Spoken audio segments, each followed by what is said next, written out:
이제 저희가 이제 8년째 사역하고 있는데 그 가장 사역의 전환점이 됐던 게 목사님이 계셔서 그런 게 아니라 부천남북교회 성도님들 물론 기도해 주셨지만 이용주 목사님과 사모님이 단너간 전과 후로 이렇게 나눌 수 있어요. 왜냐하면 2014년 6월달 정확히 기억하는데요. 그 전까지는 제가 이제 빈민가 사역을 위주로 많이 했었고 또 그때 2014년 1월에 첫 개척을 하기 시작했어요. 그동안은 많은 목회자들과 어울려지고 또 그 교회들을 방문하면서 말씀을 전하고 교육을 했지만 제 처소가 없었어요. 중심 센터가 없었는데 그러다가 2014년 1월에 빈민가 지역에 저와 함께 4년 동안 사역했던 이스라엘 목사님을 전도사를 거기다가 교회를 개척을 시켰죠. 빈민가 방 하나를 얻어서 개척을 시켰습니다. 그리고 어린이 사역을 시작을 했어요. 그렇게 하고 있었는데 14년 6월에 목사님이 도마성지가 있다는 것을 알게 되었고 방문을 하셨어요. 근데 그 전에 이용준 목사님을 제가 잘 알고 있었습니다. 왜냐하면 전도사 시절에 제가 섬기고 있던 교회에 부흥회로 오셨는데 근데 너무나도 선명한 거예요. 색소폰을 부시면서 말씀을 전하는데 그게 너무나 생생히 또렷이 기억했고 제가 운전을 하면서 목사님을 호텔까지 이렇게 모셔다 드린 기억이 있었고 같이 저도 운동을 좀 하니까 축구를 통해서 목사님을 알게 되었었죠. 근데 이용준 목사님이 14년 6월에 첸나이를 방문한다는 거예요. 깜짝 놀라서 설렘 마음으로 공항에 갔는데 마침 또 이용준 목사님 저를 알아봐 주시고 그러다가 도마성지를 돌면서 2박 3일 동안 여러 조언을 들었고요. 거기서 제 뒷조사를 한 것 같아요. 강동수라고 하는 이 선교사가 도대체 왜 여기 왔는지 제 주변 목사님들한테 이렇게 좀 알아보신 것 같아요. 그리고 나서 너무 궁금했던지 강 선교사 사역지를 한번 보고 싶다는 거예요. 그래서 제가 첫 개척한 사역지를 빈민가 아주 골짜기에 되게 호름한 거기를 보여드렸는데 또 목사님 마음이 굉장히 이렇게 하시잖아요. 그래서 갔다 오시고 나서 며칠 있다가 전화가 왔더라고요. 교회 하나를 짓고 싶다는 거예요. 그래서 소개한 곳이 아까 화면에도 많이 나왔던 이스라엘 목사님 교회였습니다. 아파트 2개를 헐어가지고 깨끗하게 리모델링을 또 예본 선교단에서 도와주셔가지고 리모델링을 해서 했더니 거기가 센터가 된 거예요. 그래서 빈민가에 있는 많은 목사님들이 그 교회에서 같이 기도회를 하고 또 목회자 훈련을 할 수 있게 되었고 또 어린이들을 양성할 수 있는 그러한 계기가 되었고요. 뒤편에 또 이렇게 세례할 수 있도록 이렇게 만들어가지고 거기서 세례식을 베풀고 이렇게 센터가 돼가지고 그것이 막 활성화됐고요. 그리고 2015년 10월에 카리스팀 한 20명 정도가 챈나이를 방문하면서 목사님과 카리스팀이 색소폰도 불고 말씀도 전하면서 그때 감리교에 대한 인식이 좋아졌어요. 그 전까지만 해도 인도 챈나이에 감리교 선교사도 없었고 그리고 감리교 인도 목사가 거의 없습니다. 그러다 보니까 감리교 하면 별로 좋지 않은 교단, 아주 조그만 교단으로 인식을 했어요. 근데 이제 카리스팀하고 이용준 목사님 온다니까 어느 교단이냐고 물어보더라고요, 인도 목사들이. 그래서 우리 메소디스트다, 감리교 목사들이다 그랬더니 다른 목사님들이 감리교 이러는 거예요. 그런데 이제 말씀을 듣고 그리고 교회들을 방문하면서 이 사람들의 문이 확 열려졌어요. 그리고 이제 결정적인 게 작년에 2016년 6월에 목사님과 사모님이 한 달 동안 인도 챈나이를 비롯해서 인도 지역을 했는데 그때 완전히 목회자들이 3일 동안 세미나와 공예를 하면서 완전히 깨졌어요. 영적으로. 깨졌다니까요. 네. 여러분 이 사람들이 처음부터 마음의 문을 확 연 게 아니에요. 계속 가서 심고 기도하고 그리고 그들에게 하나님의 말씀을 심고 세미나를 했는데 이 사람들의 마음이 활짝 열려서 지금은 정말 제가 챈나이에 오시면 아시는데 거짓말하지 않고 계속 저한테 언제 목사님 또 오시냐, 언제 빨리 왔으면 좋겠다는 거예요. 그 세미나를 통해서 부흥회를 통해서 이 사람들이 하나님을 만나게 되고 성령에 체험하고 거기에 비숍이라고 하는 감독이 있는데 목사님도 잘 아시는 분이 막 손에 전기가 오고 떨림이 오고 많은 목회자들이 그거를 경험한 거예요. 그래서 다음에 꼭 한 번 더 오셔서 성도들을 통해서 말씀을 꼭 전해줬으면 좋겠다. 그들에게는 그것이 필요했는데 마침 목사님과 사모님 오셔서 그렇게 공급해 주셨어요. 그거를 통해 가지고 우리 10명의 목회자가 있거든요. 저하고 함께 협력하는 이 10명의 목회자는 저희 목사님, 이용준 목사님을 가리켜서 아버지라고 해요. 파더리라고 해요. 파더리라고. 파더는 언제 오냐고. 빨리 와야 되는데 언제 오냐고 자꾸 그럽니다.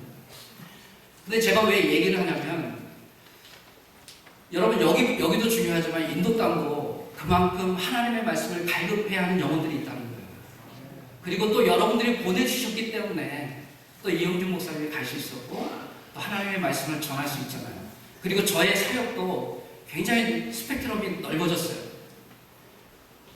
그래서 가는 곳곳마다 하나님의 말씀을 저도 담대하게 전할 수 있게 되었고, 감리교 목사로서 자부심과 이상도 새겨져서 그들이 저를 바라보는 시선이 굉장히 많이 180도 틀려졌습니다. 그래서 여러분 다시 한번 제가 감사드리고 싶은 것은 이용준 목사님을 보내주셔서 감사하고,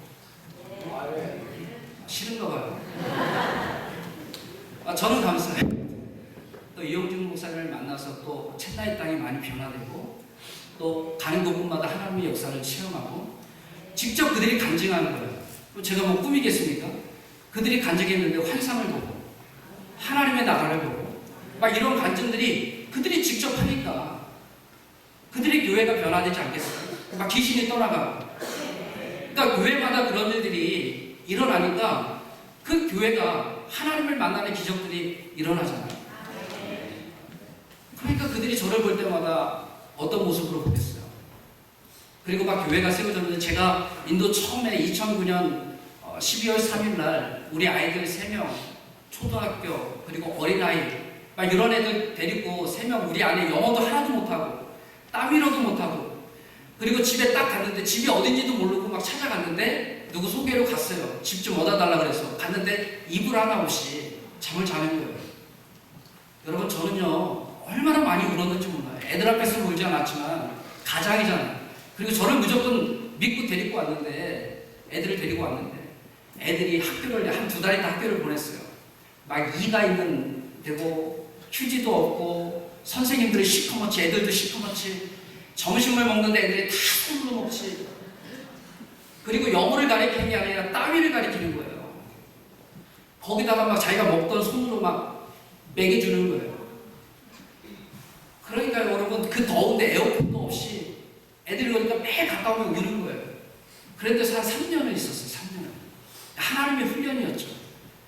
근데 제가 그렇게 그런 상태에 있으면서 하나님 앞에 기도한 게 있어요. 하나님, 나 하나님께서 보내서 왔는데 하나님의 역사하는 현장이 아니면 나는 바로 갈 겁니다. 그리고 우리 아이들 이렇게 울리면 나 갈 거니까 알아서 하십시오. 내가 아이들 우는 거를 어떻게 봅니까? 매일 우는데 그리고 거기는 막 애들 막 더러운 손으로 막 꼬집고 막 그런다는 거예요. 그리고 옛날 우리나라처럼 막 딱이라고 그러나 선생님 아이들 막 그렇게 때리고 그러니까 그런 현장 속에서 아이들이 막 자라다 보니까 막 문화적 충격을 받는 거예요. 음식도 안 맞는 데다가 먹을 것도 없지. 정말 2, 3년 동안은 차도 없고 오토바이도 없고 막 걸어 다니면서 제가 사방팔방을 걸어 다니면서 걸으면서 기도한 거예요. 하나님, 나를 보낸 목적이 뭡니까 도대체? 이러려고 보냈습니까? 그러면서 하나님 앞에 그렇게 기도하면서 아니 교회 개척해가지고 정말 잘 성장되고 있는 교회에 하나님 꿈꾸게 하셔서 보냈으면 책임져야 될 거 아닙니까? 하나님 살아계신 거 다 믿는데 왜 이렇게 나를 고통스럽게 보냅니까? 막 그렇게 하나님 앞에 따지듯이 걸으면서 그렇게 했어요. 그러면서 영어를 익히고 혼자 막 그래서 살려야 되니까 내 자녀부터 내 아내부터 살려야 되니까 막 미친 듯이 했어요. 그런데 어느 날 하나님 앞에 기도하는데 하나님께서 그런 마음을 주셨어요. 하나님 그러면 제가 나를 도와줄 수 있는 끈도 아무도 없고 큰 교회도 없고 아무도 없으니까 제가 10교회는 짓겠습니다. 10교회. 저번에 와서 그런 얘기 한 것 같아요. 10교회는 짓겠습니다. 나 백지 상태인데 나한테 그림을 그리는데 10교회는 내가 짓겠습니다. 그런데요 지금 16번째 교회를 짓고 있어요. 정말 아무것도 없었거든요. 도와줄 사람도 없었어요. 하나님만 믿고 갔어요. 챗나이가 어디에 있는지도 몰랐어요. 하나님의 사명이니까 갔어요. 근데 8년 지나고 보니까 하나님이 책임져 줬더라고요. 내 자녀도 책임져 주셨고 그리고 내 가정도 내 사역지도 그리고 너무나 좋은 목사님들을 만나게 해주셨고 그리고 또 이용준 목사님도 만나게 하시고 아무것도 없는 그 험무지와 같은 곳에 정말 지금 그 생각만 하면 눈물이 나요. 그 험무지와 같은 곳에 그냥 하나님의 말씀만 믿고 딱 갔더니 처음에는 너무나 힘들고 너무나 어려웠지만 8년이라고 하는 시간이 지나고 보니까 그게 다 하나님의 은혜였더라고요. 하나님의 공급하심이었고 하나님의 사랑이었어요. 그래서 저는 지금도 누가 나를 도와준다 절대 믿지 않아요. 저는 지금도 그랬지만 앞으로도 하나님만 바라볼 거예요. 하나님이 가라고 하면 가고 하나님이 멈추라고 하면 멈추고. 왜냐하면 너무나 많은 하나님의 살아계심을 체험했어요. 저는 8년 동안 있으면서 죽음의 고비를 4번 넘겼어요. 많이도 넘겼어요. 뭐 차 사고는 이루 말할 것도 없지만 처음에는 인도 여행을 떠나면서 한 번은 인도 사람을 만나면서 약을 한번 먹었어요. 약 먹으면 어떻게 되는지 아세요? 그냥 그 자리에서 쓰러졌어요. 몇 시간 동안 일어나지 못했습니다. 다 뺏겼어요. 만약에 그게 내가 시내에서 그랬는데 그게 아마 외곽 지역에서 있었으면 인도는요 심장, 간 그런 거 다 빼가는 거예요. 하나님이 건져주셨어요. 그리고 한 번은 사역하다가 홍수가 났는데 100년 만에 인도 땅에 2005년 12월에 홍수가 났는데 집에 먹을 것이 아무것도 없는 거예요. 전기가 한 달 동안 끊겼어요. 여자만 셋, 우리 아내까지 넷이잖아요. 그러면 여러분 뭐 합니까? 여자들이 하는 게 있잖아요. 그거 거시기 한 달에 한 번씩 돌아오는 거 있잖아요. 이게 없는 거예요. 이게 살 데가 없으니까 나가지도 못하고 우리 집 나가면 여기까지 잠기니까요. 그래서 어느 정도 물이 빠지기 기다렸다가 그 다음날 비가 안 와가지고 여기까지 잠긴 채로 나갔다가 가게마다 다 잠기고 아무도 가게 문을 열어주는 데가 없는 거예요. 먹을 물조차 없는 거예요. 그러다가 돌아다니다 몇 시간을 돌아다니다 물 한 병을 딱 얻었어요. 그리고 그거를 가지고 집으로 밤늦게 돌아오는데 랜턴 하나를 끼고 돌아오는 거예요. 근데 여기까지 찬 채로 돌아오는데 저쪽에서는 우리 아내하고 우리 아이들이 너무나 걱정되는지 사람만 그림자만 나타나면 안 들어오니까. 근데 그 순간에 독뱀이 내 앞에서 막 오는 거예요. 자기도 집을 못 찾으니까 물이 다 잠겨가지고. 여러분 저는 그 순간이 얼마나 길었는지 아세요? 이거를 딱 하고 몇 초 동안 숨을 멈춘 채로 이제 나는 죽었구나. 하나님 살려주세요. 이 소리 속으로 막 하면서 독뱀이 막 나한테 1m까지 접근하더라고요. 엄청나게 큰 게 싹 오면서 옆길로 가더라고요. 그랬죠. 소쳐가지고 밤에 인도에서 소치면 어떻게 되는지 알죠? 인도 사람들 20명 정도한테 둘러싸여가지고 우리 아이들이 차 안에 갇혀있고 맞으면서 힌두 사람들한테 맞아도 맞고요. 그리고 경찰서에 저 때문에 인도 목사들이 끌려가서 2박 3일 동안 조사도 받고요. 이런 일들이 있으면서 많이 일어났어요. 말할 수는 없지만 그래도 그런 과정 속에서도 저는 믿는 게 뭐냐면 하나님이 내 삶을 지키시는구나. 나를 인도하시는구나. 너 인도 가고 싶니? 라고 한다면 전에는 얘기 못했어요. 근데 지금은 가고 싶어요. 왜냐면 내 사역지가 있고 내 사랑하는 동역자들이 있고 그리고 나를 필요로 하는 인도의 영혼들이 있기 때문에 가야만 할 것 같아요. 처음에는 몇 년 동안은 정말 가기 싫었어요. 한국 오면 복이 있죠. 날씨 좋죠. 따뜻하게 잠자죠. 인도만 생각하면 머리가 아픈 거예요. 한 달? 한 20일 정도가 너무 한국에 있는 게 편했던 거예요. 그렇지만 가야 됐어요. 왜냐면 거기가 하나님의 사명의 땅이기 때문에. 근데 지금 8년이라는 시간이 지나면서 지금 너무 좋아요. 나의 동역자들 나만 가면 반겨주고 사랑해주고 그리고 그들의 영혼들, 순수한 영혼들이 그리워요.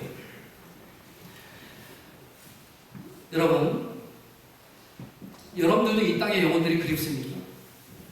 나가면 수많은 사람들이 있습니다. 그 영혼들이 그립습니까? 가서 예수를 그리스도라고 고백할 수 있습니까? 전할 수 있습니까? 향한 우리의 마음이 더욱더 열려져 있게 되기를 주의 이름으로 부탁을 드리겠습니다. 그리고 마지막으로 정말 여러분들에게 감사를 드립니다. 기도해 주시고 또 후원해 주시고 또 이용준 목사님과 사모님 보내주셔서 또 챗나의 땅이 변화될 수 있도록 해주신 것 감사를 드립니다. 앞으로도 더 많이 보내주셔서 기도해 주시기 바랍니다.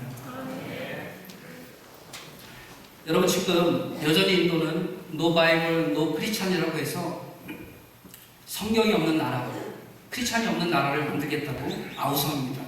왜냐하면 지금 총리가 나렌드라 모디 총리인데 이 총리가 RSS 출신입니다. 힌두 강성주의자예요. 그래가지고 바라나시라든가 겐지스강이 있는 바라나시라든가 그리고 여러 지역에 벌써부터 돈으로 기독교인들을 매수를 합니다. 우리나라 돈으로 한 180만 원을 줄 테니까 개종하라는 거예요. 그들한테 180만 원이 굉장히 큰 돈입니다. 그렇게 해가지고 개종을 하면 다시는 기독교인으로 갈 수가 없어요. 이렇게 해서 지금 노 바이블, 노 크리스찬을 외치면서 수많은 선교사들을 출강하고 그리고 수많은 기독교인들을 탄압하는 것이 현 인도의 정책입니다. 이것이 하나님의 말씀 앞에 깨질 수 있도록 여러분 인도 땅을 위해서 생각날 때마다 기도해 주시기를 바랍니다. 오늘 본문에 보니까 하나님께서 우리에게 주시는 세 가지 약속의 말씀이 있습니다. 첫 번째가 내게 복을 주시고 너를 지키시길 원한다 그랬습니다. 여러분, 저는 믿습니다. 예수를 그리스도라고 고백하는 모든 사람들에게 하나님께서 복을 주실 것이고 지켜주신다는 것입니다. 그렇다면 그 복을 주시는데 그 복이 뭘까? 저는 신약에 와서 그것을 발견했습니다. 그 복은 갈라디아서 3장 13절에서 14절에 잘 나타나 있습니다. 여러분, 예수를 그리스도라고 고백하는 그 사람들에게 하나님께서는 아브라함의 복을 주시고 성령의 약속을 믿게 하려 하심이라고 갈라디아서 3장 14절에 나타나 있습니다. 예수를 여러분 그리스도라고 고백하십니까? 주는 그리스도시요 살아계신 하나님의 아들이라고 믿습니까? 그렇다면 여러분과 저에게도 동일한 아브라함의 복이 있다는 사실입니다. 아브라함의 복이 이방인에게 미치게 한다고 성경은 나와 있습니다. 그렇다면 여러분, 저도 그렇고 여러분도 그렇고 아브라함의 복을 받을 자격이 있는데 아브라함의 복이 뭡니까? 우리가 잘 아는 말씀이죠. 창세기 12장 1절, 2절, 3절 말씀에 잘 나와 있습니다. 우리 한번 성경을 찾아보겠습니다. 창세기 12장 1절, 2절, 3절입니다.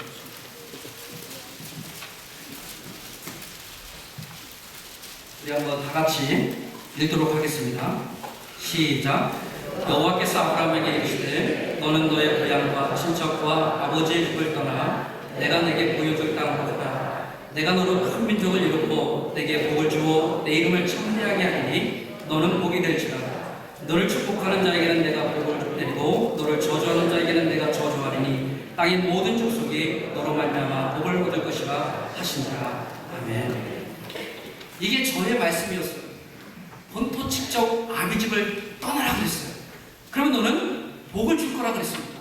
복을 주는데 어떤 복을 줍니까? 큰 민족을 이루게 한다. 그리고 복을 주어 내 이름이 창대케 된다. 여러분, 이 말씀이 저에게 해당되는 말씀뿐만 아니라 우리 부천 남북교회 여러분에게도 동일하게 해당되는 말씀이라고 저는 믿습니다. 예수를 그리스도라고 고백하는 사람들에게는 아브라함의 복을 주는데 그 아브라함의 복이 바로 이 말씀인데 이 말씀은 뭐냐면 우리 이름이 창대케 되고 그리고 우리로 하여금 큰 민족이 일어나게 되고 그리고 너를 축복하는 자를 내가 축복하고 너를 저주하는 자를 내가 저주하니 너는 복의 근원이 될지라 그랬습니다. 이 복을 받아 누리게 되기를 바랍니다. 보십시오. 내 옆에 있는 사람은 분명히 예수 그리스도를 믿는 사람입니다. 그 사람에게는 그 사람을 축복하면 반드시 그 축복이 나에게 돌아옵니다. 여러분들이 저를 축복하면 여러분들에게 그 축복이 돌아갑니다. 이것은 성경적인 사실입니다. 왜? 나는 예수 그리스도의 자녀이기 때문에 그렇습니다. 한번 옆 사람을 한번 축복해 볼까요? 자, 10초 동안만 좋은 점만 한번 말해보세요. 시작.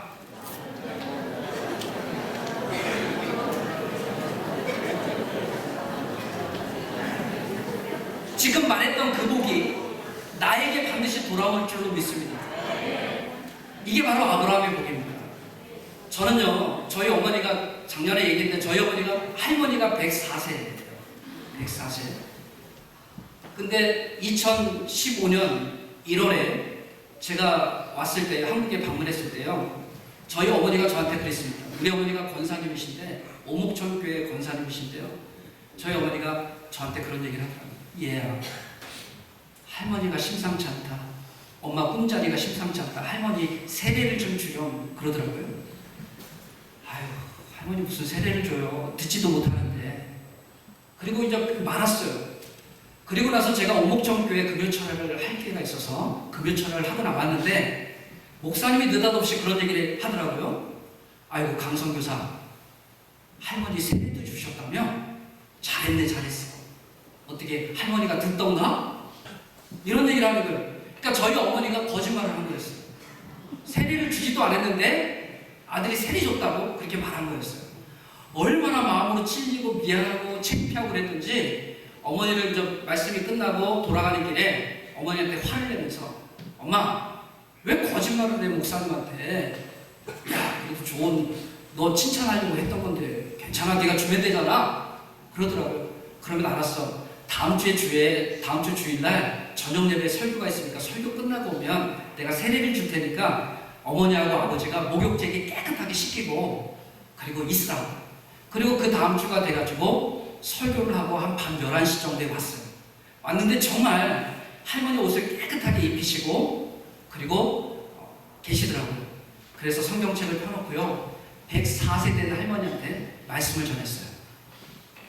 들릴까요? 말까요? 그 전까지 하나도 안 들리던 할머니가 영접하는 그 시간에 들리기 시작합니다. 할머니, 제가 말하는 말씀이 똑똑히 들리면 고개를 끄덕이라고. 고개로 끄덕이는 거예요. 그래서 영접 기도까지 다 시켰어요. 그리고 제가 어머니 아버지 있는 자리에서 세례 물을 떠다 원용내 성도, 성부와 성자와 성령의 이름으로 세례를 주더라. 104세 할머니한테 아버지 어머니가 다 무릎 꿇고 있는 자리였어요. 우리는 믿는 집안이 아닙니다. 제가 첫째. 그 다음날 세례 받고 돌아가셨어요. 여러분, 저는 믿어요. 그래서 믿는 거예요. 나를 통해서 우리 가정이 복을 받고, 나를 통해서 우리 가문이 복을 받는구나. 이 사실을 저는 확실히 믿어요. 아브라함은 아브라함 자체가 복을 받았을 뿐만 아니라 가정과 민족과 열방과 나라가 복을 받았어요. 이 복이 예수를 그리스도라고 고백하는 나에게도 임한다면 나 또한 나 때문에 내가 복을 받을 뿐만 아니라 내 자녀가 복을 받고 내 가문과 민족과 열방이 복을 받겠구나. 이 사실을 확실히 믿는다면 믿음대로 되는 은혜가 있을 줄로 믿습니다. 그래서 저 때문에 저는 저희 할머니가 구원받았다고 믿어요. 저희 작은아버지 믿지 않습니다. 다 제사 지내는 집안이에요. 근데 그 원용대 성도 한 명 때문에 기독교식으로 장례를 치렀어요.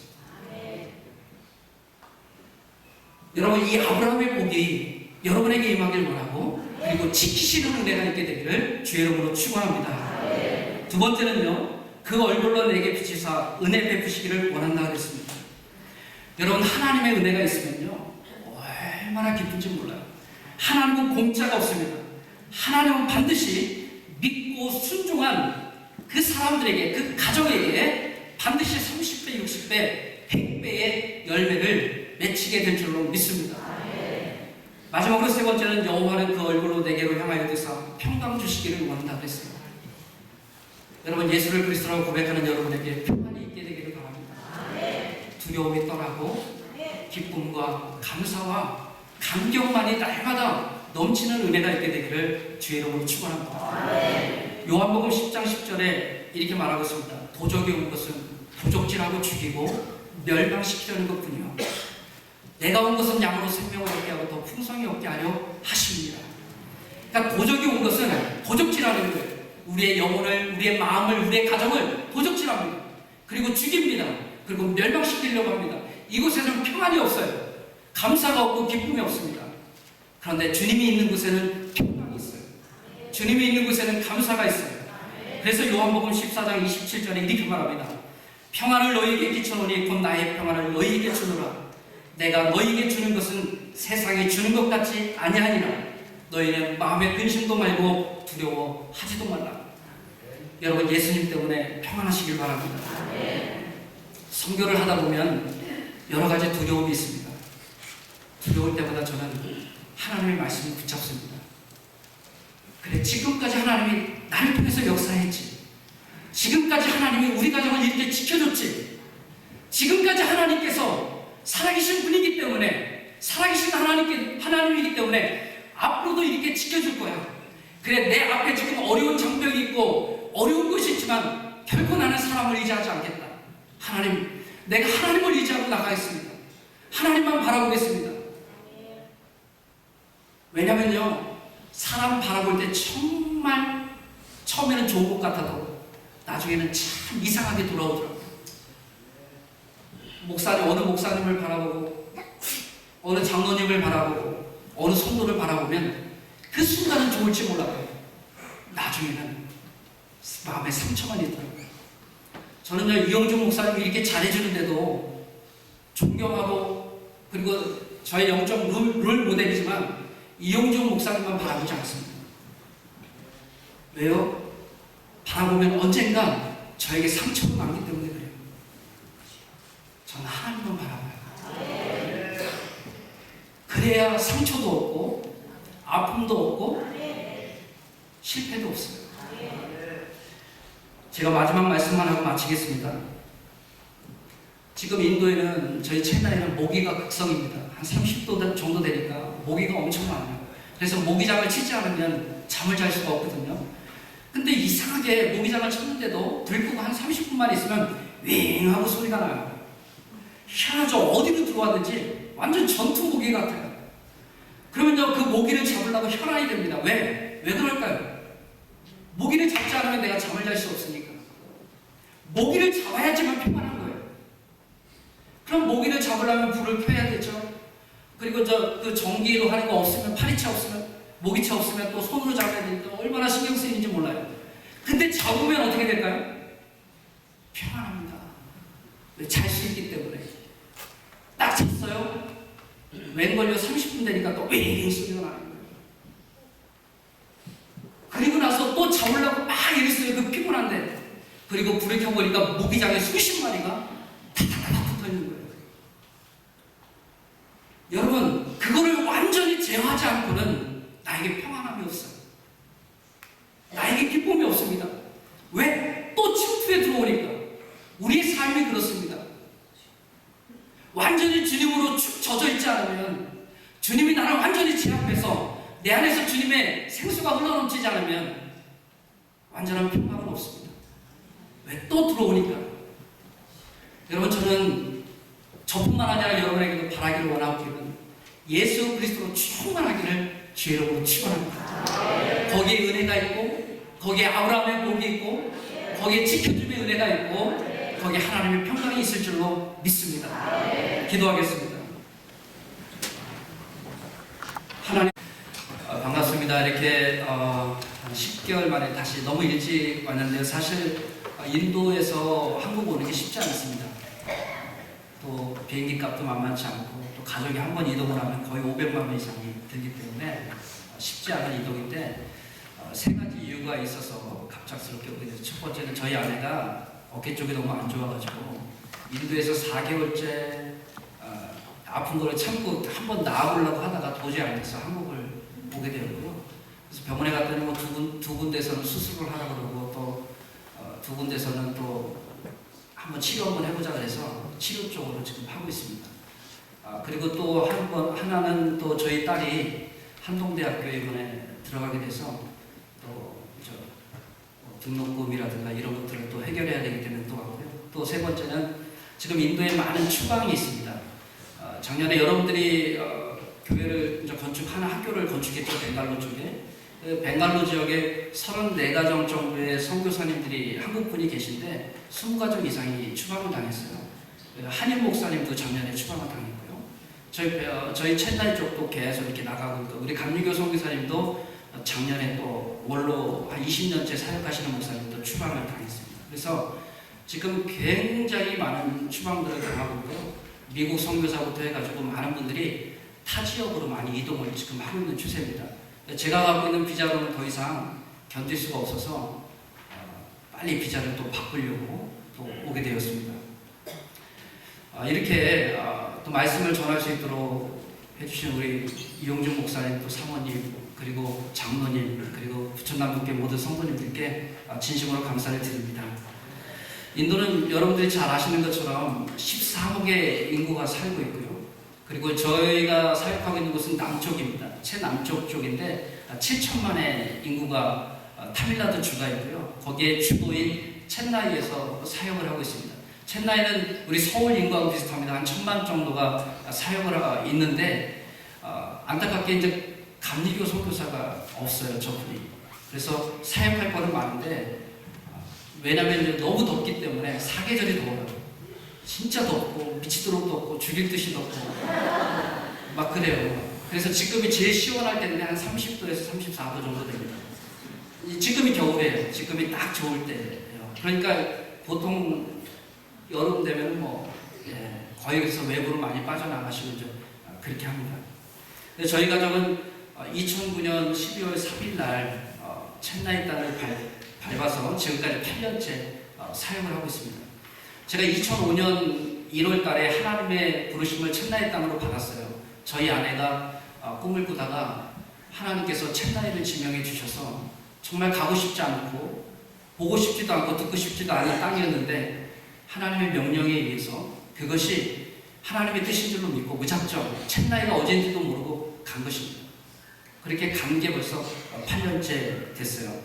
그래서 지금 8년 동안 많은 사역들이 이루어졌지만 최근에 한 2, 3년 사이에 어떤 사역들이 이루어지고 있는지 어린이 사역, 그리고 목회자 훈련, 교회 건축만 뺐고요. 목회자 훈련, 그리고 또 3년째 이용준 목사님을 만나뵙고 그리고 이용준 목사님과 사모님 어떻게 저하고 같이 3년 동안 오시면서 사역을 했는지 잠깐 동안 PPT로 보여드리고 그리고 나서 말씀을 이어가도록 하겠습니다.